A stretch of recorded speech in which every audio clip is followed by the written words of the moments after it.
tiene los fundamentos suficientes para poder expresar. Háblenos de esto. ¿Desde cuándo existe en el Código Laboral esto de violencia o acoso laboral? Buenos días. Hola Jorge, buenos días. Un saludo muy especial a todos los radioescuchas de tu prestigioso medio de comunicación. Sí, a ver, el tema del acoso laboral comienza a tener vigencia en el Ecuador desde el año 2017, si se quiere. Ya existe la figura dentro del Código de Trabajo y dentro de la Ley Orgánica de Servicio Público. Pero hay que recordar que el Código viene desde 1938 y dentro de las causales de visto bueno, tanto para el empleador como para el trabajador, tú recordarás, existe y existió el tema de las injurias. Claro. ¿No es cierto? La injuria del trabajador y la injuria del empleador. Visto bueno. Entonces hay que partir desde esa contextualización. Y hay que también retrotraernos un poquito al año 2008, cuando se crea la Constitución, cuando establece que, a diferencia de la Constitución de 1998, da una definición al derecho del trabajo, una definición más amplia que reúne varias cosas más, porque dice que el trabajo es un derecho social, es una fuente de una realización personal y además es un derecho económico. Y cuando comienza a desarrollar el tema del derecho al trabajo o los principios del derecho al trabajo, comienza a poner nuevos de los que constaban anteriormente. Y ahí tenemos el del 326.5, que habla que el trabajador debe desarrollar su labor en un ambiente saludable. ¿Qué se entiende por saludable? En un ambiente donde pueda desarrollar su labor sin presión de orden física, sin presión de orden psicológica, etcétera, etcétera, etcétera. Entonces, cabe contextualizar de que efectivamente lo que pretende la Constitución del 2008, que es una Constitución rica en derechos, garantizar en la persona trabajadora un trato humano. Lo que decía la Organización Internacional del Trabajo, un trabajo decente, es decir, un trabajo en el cual se respete varios derechos. Claro. Ahora, doctor, pero sí, esta palabra de acoso laboral, desde el 2017, según yo estuve revisando previo a entrevistarle a usted, solo un juicio ha llegado a la Corte Nacional de Justicia. Entonces, como que está medio lírico, no se aplica. No sé cuántos inspectores hayan conocido temas de acoso y cuántos hayan llegado a juicios estos procesos. Sin embargo, ahora ha tomado relevancia por lo que aprobó la Asamblea Nacional días atrás. Lamentablemente a la Corte Nacional no llegan todos los juicios porque el tema de casación es un tema muy especial, pero sí existe. Aquí en Latacunga nosotros tuvimos un caso de esos en los que efectivamente el acoso hay que entenderlo de una forma no solamente como lo dice el código, porque recordemos que desde el año 2017 solamente nos dieron una definición y eso generó de que varias personas puedan decir o puedan creer que todo es acoso. Entonces las cosas van variando y hoy con esta legislación le va a permitir enfocar a la persona que va a decidir si es que existe un acoso, varias circunstancias, porque hay que considerar que no todo es acoso, pero además hay que saber identificar que el acoso se produce cuando hay acciones que son o no repetitivas, pero sí son denigrantes para la persona trabajadora. A ver, hablemos con un ejemplo mejor, Jorge. Existe una persona trabajadora que ha laborado más de 30 años, 33 años para una institución. En esa institución ingresó con un cargo de comercializadora. Luego va con el transcurso de los años adquiriendo un mejor estatus como trabajadora. Llega a ser la jefe administrativa de ese lugar. Es decir, tiene el poder inclusive del propio dueño de la empresa para a nombre de él realizar las actividades de la empresa, no solamente actividades comerciales, sino las propias que tienen que ver con los trabajadores. Es decir, una trabajadora con un rango muy fuerte. Pasa el tiempo y luego le comienzan a restar funciones con la finalidad de que renuncie. Es decir, le dicen, usted es jefa administrativa, pero ahora le voy a poner de cajera también. Y luego le mandan de vacaciones y cuando regresa de sus vacaciones le ponen en un cubículo para que sea solamente cajera. Es decir, es evidente cómo tratan de que en base a estas actuaciones se establezca una psicosis en la trabajadora para que ella renuncie, porque imagínense lo que es tener ese estatus y frente a sus compañeros, verse retrotraída a lo que está, sin duda eso es un acoso. Y eso es lo que las autoridades no han entendido. Los inspectores han tenido miedo a resolver sobre estos casos y es porque desconocen el análisis correcto que se debe dar. En el caso en concreto que le acabo de decir, se planteó un visto bueno por esa razón y además por el cambio de ocupación, pero el inspector no dijo nada del cambio de ocupación, sino, perdón, del acoso, sino solamente el cambio de ocupación. Entonces, fíjese claro, usted, cambio de trabajo distinto al convenido es un despido anticipado.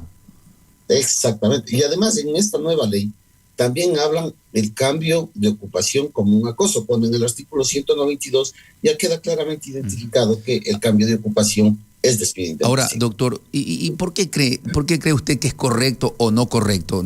Quiero su apreciación de que porque le envía un mensajito el día de descanso, le da una llamada por alguna emergencia el empleador al trabajador, eso es acoso, dicen ahora, según los legisladores. Siempre hay que contextualizar los temas, ¿no es cierto? Entonces, si nos vamos al tema de la pandemia, ahí vamos a entender un poquito este tema, porque nace, si se quiere, ahí o se hace famoso en el Ecuador el teletrabajo, porque antes había el trabajo a domicilio, tú también conoces mucho del derecho del trabajo.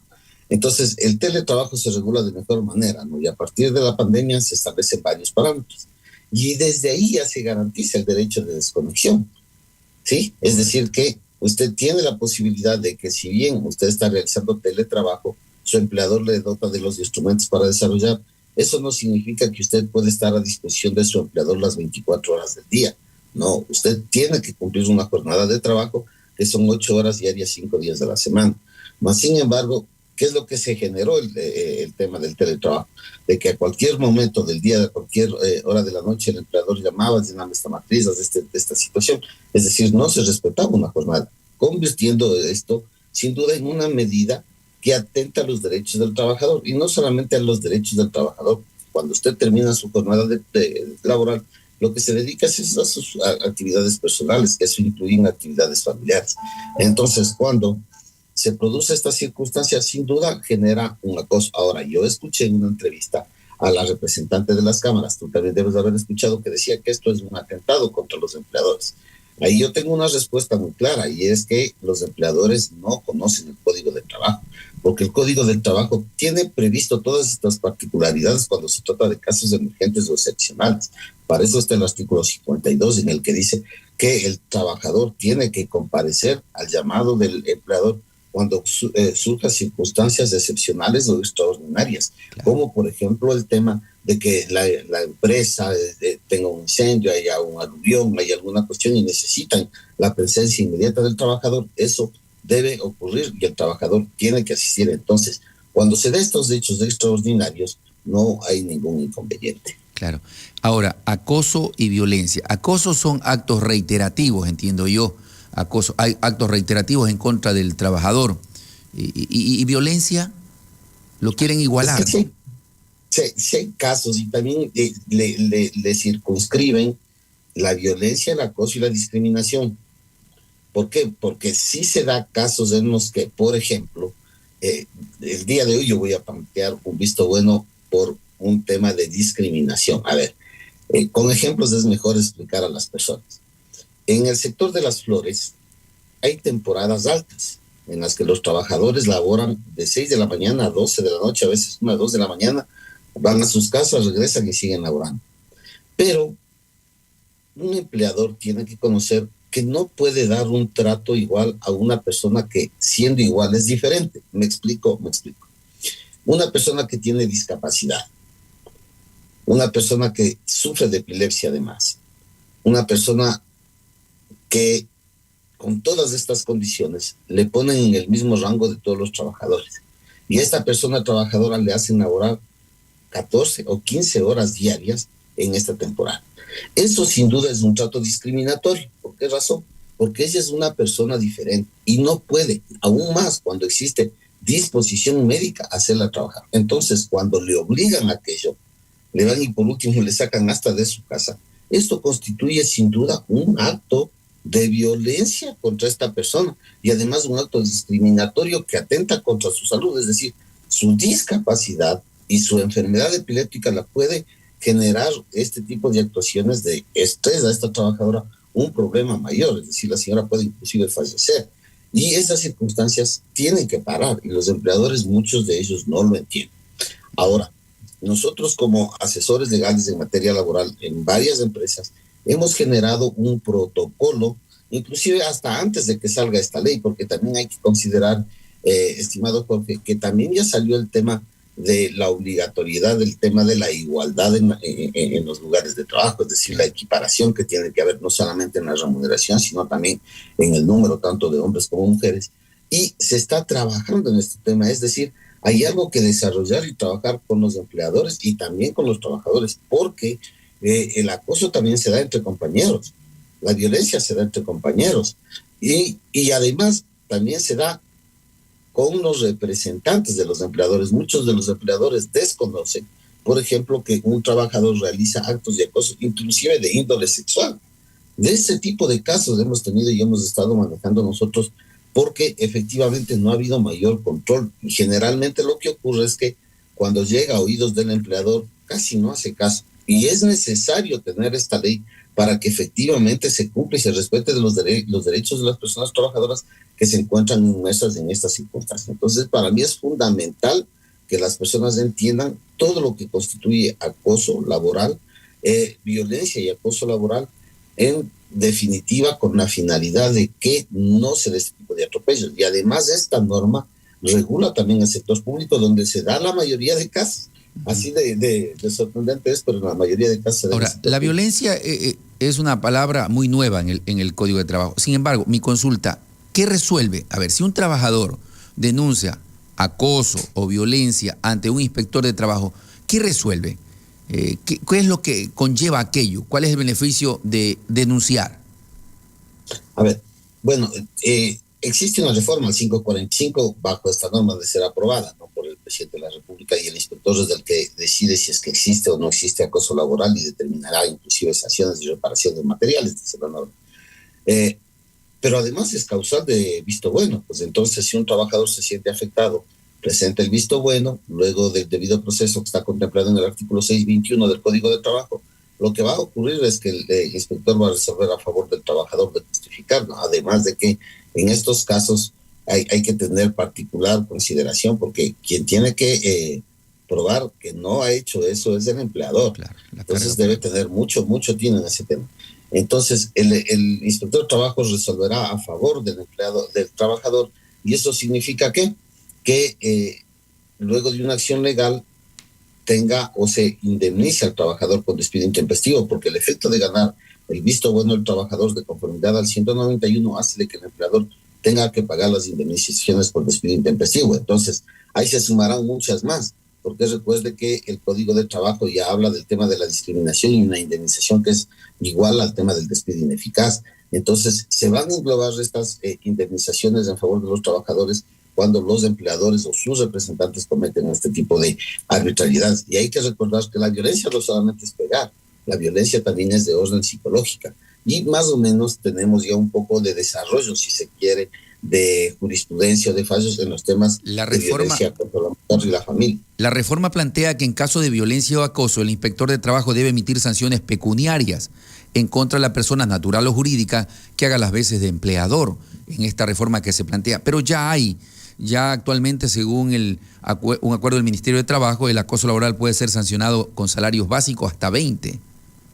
Así es que, bueno, en el Ministerio de Trabajo, desde que se emitió el mandato constituyente 8 y su reglamento, el ministerio emitió, si se quiere, una reglamentación respecto de cómo realizar las sanciones dependiendo del número de trabajadores, dependiendo del tipo de incumplimiento, y ahí se establecen sanciones que van de una hasta 20 remuneraciones básicas, porque recordemos, antes de eso, en el Código de Trabajo solamente estaba permitido al inspector de trabajo multar con $50, al inspector y al juez con $50 y al director regional de trabajo con $200. Sí. Entonces, hoy las sanciones son más severas y eso hace de que tiene que haber un mayor control. Pero lo preocupante de esto es que exista una real capacitación a los inspectores de trabajo y que esto no se transforme en discrecional.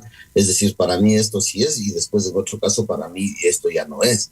Entonces, ahí hay un tema que se tiene que desarrollar, que tiene que ver con el tema de la certeza y la previsibilidad, es decir, si se quiere, y que además el Código de Trabajo así lo define, que es una de las obligaciones del director regional, generar la jurisprudencia administrativa en estos casos, es decir, poniendo lineamientos de qué es lo que significa acoso. Pero hay sentencia también, una que tiene efecto erga de la Corte Constitucional, de lo que define el acoso laboral. Además, en Colombia existe bastante desarrollo al respecto y también tenemos que observar mucho el convenio 190 de la OIT, en el que desarrolla varios temas. Es decir, necesitamos mayor capacitación para los inspectores en este tema, porque ellos van a ser los que van a terminar resolviendo esta circunstancia.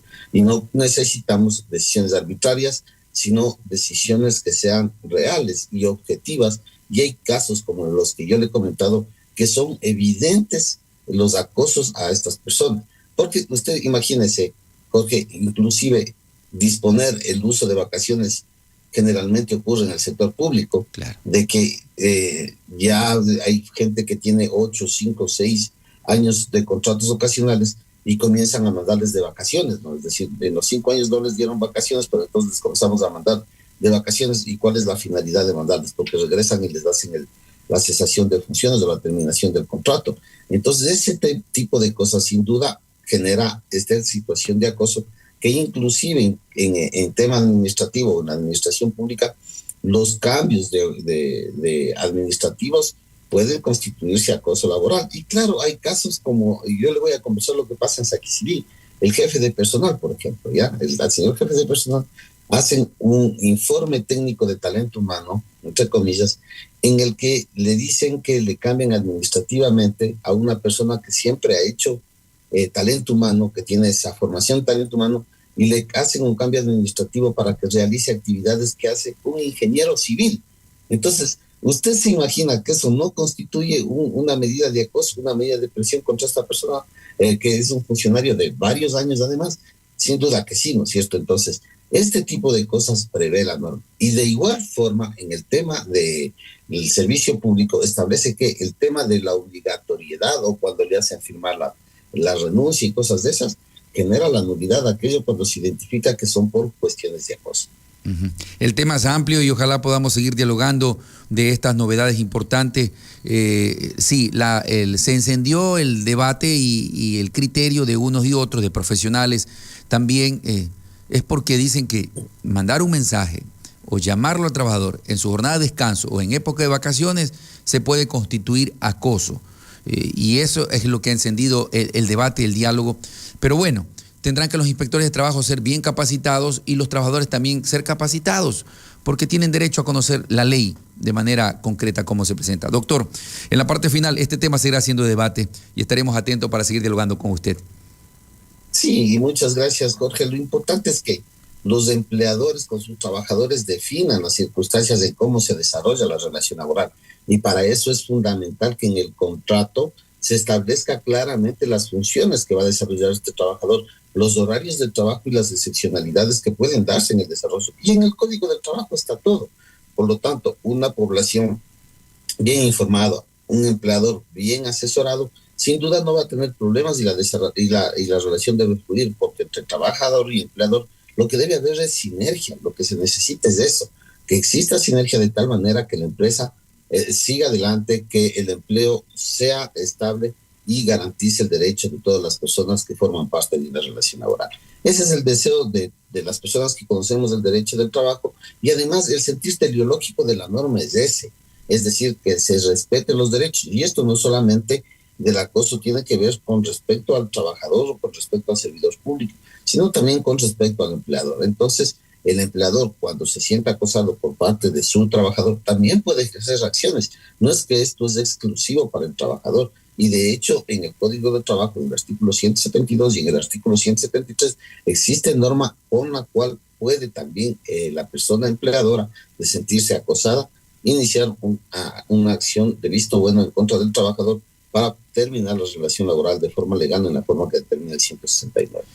Cierro con esta pregunta. ¿Cree usted que el presidente debe aprobarla o vetarla, esta ley que salió la semana anterior desde la Asamblea, que habla sobre el acoso? Bueno, nosotros sabemos qué tendencia tiene el gobierno. yo entendería que bajo las coyunturas tal vez haga o pida algunos cambios, porque claro, las cámaras van a influir mucho en la decisión del presidente. Sabemos que es un gobierno de derecho, un gobierno que sin duda alguna es de empresarios. Entonces, por ese lado tal vez se merme, pero hay que ver que la coincidencia política de esta norma con lo que se pretende hacer en la consulta popular le va a servir al presidente, y él va a tal vez a aceptar esta norma en todo su contexto, porque yo no le veo mal la norma está bien detallada, tal vez algunas circunstancias que pueda aportar el Ejecutivo, pero en definitiva lo que pretende es que se respete el derecho físico, el derecho mental de las personas trabajadoras y empleadoras. Muchísimas gracias. Nos acompañó el doctor José Luis Endara, experto en derecho laboral. Hemos hablado sobre el tema del acoso y la violencia. ¿Qué le sirve para usted, amigo oyente, que es trabajador, o para usted, amigo oyente, que es empleador? Le agradecemos. Un buen día, doctor. Gracias, un gusto. A las órdenes. Bien, son las 6 de la mañana, 52 minutos. Vamos a una pausa, retornamos para seguir informando.